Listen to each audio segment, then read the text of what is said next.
Բարի ուշ երեկո։ Այսօր խոսելու եմ Նիկոլ Փաշինյանի կողմից արված մի քանի ցնցող հայտարարություններից մեկի վերաբերյալ։ Վերջերս ի պատասխան լրագրողի այն հարցին, թե արդյոք հնարավոր է, որ Հայաստանը որպես միջնորդ հանդիսանա ԱՄՆ-ի եւ Իրանի միջև հարաբերությունների կարգավորման հարցում, Փաշինյանը պատասխանեց, որ Հայաստանը փոքր երկիր է, մենք համեստ երկիր ենք, նման հավակնություններ անգամ չենք կարող ունենալ։ Տեսեք, ընտրվելուց հետո առհասարակ Նիկոլ Փաշինյանի վարչապետության երրորդ ժամկետն է արդեն, պարզ չէ, թե Հայաստանը զարգացման որ ուղով է գնում առհասարակ, թե տնտեսական մասով, թե քաղաքական մասով։ Նախորդ եթերումս խոսել եմ մեր տնտեսական հարցերի մասին, այն թեմայով, որ մենք կարծես թե ըստ Փաշինյանի այս պահին շատ պետք է երջանկանանք, որովհետև այլընտրանքներ ունենք, բայց փաստը մնում է այն, որ այդ այլընտրանքները օգտագործելու համար դեռևս բավականին աշխատանք պետք է տանենք, բայց կորցնում ենք մեր հիմնական գործընկերոջը, այս պահի դրությամբ ԵԱՏՄ երկրներին, մասնավորապես Ռուսաստանին։ Եվ բոլոր հարցերը կարծես թե այն ուղղությամբ են զարգանում, որ եթե գնորդ չկա, եթե չեն գնում, ուրեմն պետք չի արտադրել տվյալ մթերքը, օրինակ ձուկը։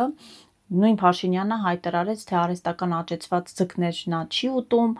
եթե լոլիկը օրինակ մենք խնդիր ունենք արտահանման հետ կապված, ապա պետք է արգելվի ներմուծումը, ինչը եւ արվեց 6 ամսով արգելվեց մի շարք երկրներից, այդ թվում ԵԱՏՄ երկրներից լոլիկի ներմուծումը, այդ կերպ նպատակ ունենալով լուծում տալ օրինակ լոլիկի վաճառքի հարցին Հայաստանում արտադրված լոլիկի մասին է խոսքը, Հայաստանում աճեցված։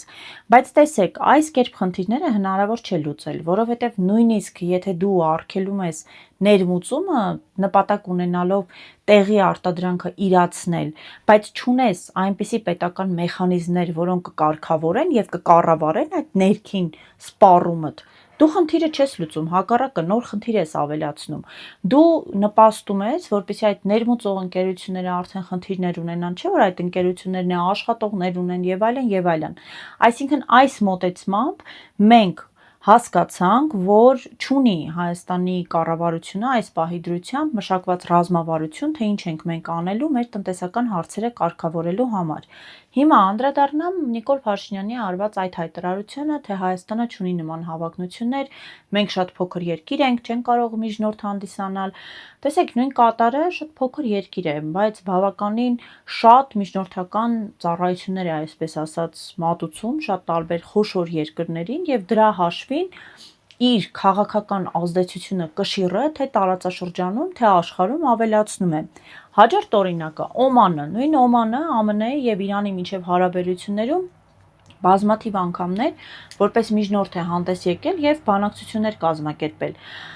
Այսինքն այս երկրները ի սկզբանե նախ մշակել են ռազմավարություն, որով նրանք հասել են այդ դիրքին, որ կարողանան այդ միջնորդի կարգավիճակը ունենալ։ Իրականում դա այո շատ բարդ վիճակ է, այնպես չէ, որ նույն Նիկոլ Փաշինյանը, եթե այսօր հայտարարի, թե ցանկություն ունի որպես միջնորդ դառնալ ԱՄՆ եւ Իրան հարաբերություններում, ապա նրան որպես միջնորդ ընդունելու են, ամենևին ոչ։ Միջնորդ դառնալու համար նախ պետության ղեկավարը, պետությունը պետք է ունենա վստահություն երկու կողմերի կողմից, ինչը շատ կարևոր է։ Հաջորդը պետք է ունենա բանակցողների պրոֆեսիոնալ թիմ, պետք է ունենա փակ կապի հնարավորություններ եւ մի շարք այլ միջոցներ, որոնց արդյունքում եւ շնորհիվ այլ երկրները կվստահեն տվյալ պետությանը։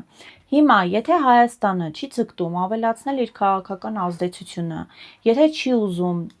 վերցնել իր վրա այնպիսի դեր, որը կավելացնի թե իր տարածաշրջանում ազդեցությունը, թե նրան կտա կշիռ, թե նա կդառնա այլ երկրների կողմից որպես արժեք ներկայացնող պետություն, եթե չի ուզում տնտեսական առումով ունենալ այնպիսի առաջարկներ, որոնք աշխարհին հետաքրքիր են, ապա հարց է առաջանում առհասարակ որ ուղով է գնում Հայաստանը, ուր ենք մենք գնում։ Եթե մենք փոքր համեստ երկիր ենք եւ փաստացի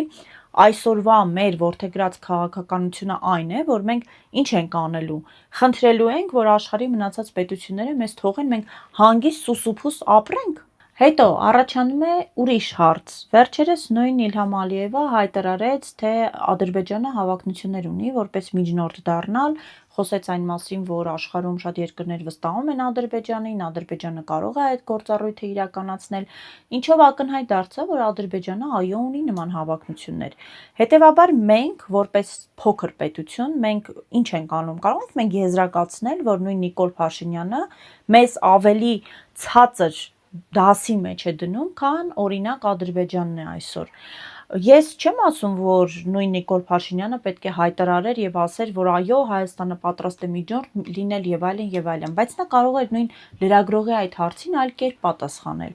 Նա կարող էր ասել, որ օրինակ այս պահի դրությամբ մենք չունենք պրոֆեսիոնալ բանակցողների թիմ, մենք աշխատում ենք այդ ուղղությամբ, Հայաստանը ապագայում կփորձի նման ծառայություններ առաջարկել աշխարհին եւ այլն, բայց երբ դու ի սկզբանե միանգամից հայտարարում ես, որ մենք փոքր երկիր ենք, ստացվում է, որ դու ինքդ ասում ես աշխարհին, որ դու քեզանից չես ներկայացնում այն պետությունը, որին պետք է վստահեն,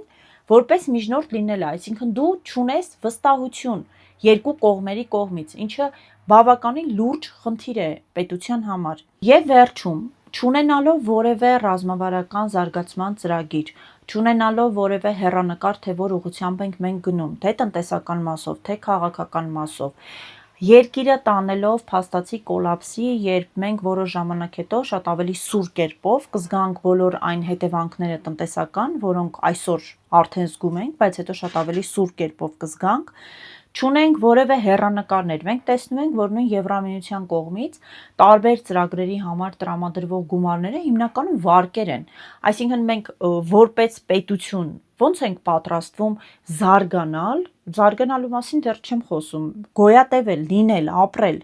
այն պայմաններում, երբ մենք մեր հիմնական գործընկերներին փաստացի կորցնում ենք, չունենալով հստակ այլընտրանքային գործընկերներ, նրանց հետ մենք դեռ բանակցում ենք, որևէ պայմանավորվածություն չունենք։ Խնդիրն այն չէ, որ պետք չէ ունենալ, պետք չէ այդ մարդկանց հետ խոսել, բանակցել, ոչ, ես կարծում եմ, որ Հայաստանը պետք է բոլոր երկրների հետ հնարավորինս սերտ, մտերիմ եւ ջերմ հարաբերություններ կառուցի։ Եվ այո, ես կարծում եմ, որ Հայաստանը պետք է կարողանա թե տնտեսական, թե քաղաքական մասով համագործակցություններ ունենալ աշխարհի շատ տարբեր երկրների հետ։ Եվ ես վստահ եմ, որ Հայաստանը ցանկության դեպքում այո կարող է որպես միջնորդ պետություն լինել ավելի խոշոր պետությունների միջև եւ ես կարծում եմ որ նույն Հայաստանը հենց այդ գործառույթը իրականացնելով շատ ավելի կամրապնդի իր քաղաքական ազդեցությունը եւ դերը առավել եւս տարածաշրջանային հարցերում եւ որպես օրինակներ մենք շատ ունենք նման փոքր պետությունների օրինակներ ովքեր հենց միջնորդի ֆունկցիան կատարելու արդյունքում կարողացել են աշխարհի համար դառնալ անփոխարինելի նույն Օմանը, նույն Կատարը, նույն Նորվեգիան, նույն Շվեյցարիան, կարող եմ էլի շատ օրինակներ բերել, բայց դրա համար պետք է աշխատանք տարվի, պետք է կոնկրետ ինստիտուտներ աշխատեն, ինչպես եւ յուրաքանչյուր այլ ոլորտ կամ ինչ-որ ուղղություն զարգացնելու համար։ Մեր խնդիրը այսօր այն է, որ մենք այսօր չգիտենք ինչ ուղղությամբ է աշխատում իշխանությունը, կառավարությունը եւ արդյոք աշխատում է թե ոչ, թե մենք ուղղակի իներցիայով գնում ենք տեսնենք դե ինչ կլինի, այսպես ասած Աստված մեծ է, մի լույս կբացվի։ Այսօր այսքանը, լավ եղեք, կհանդիպենք։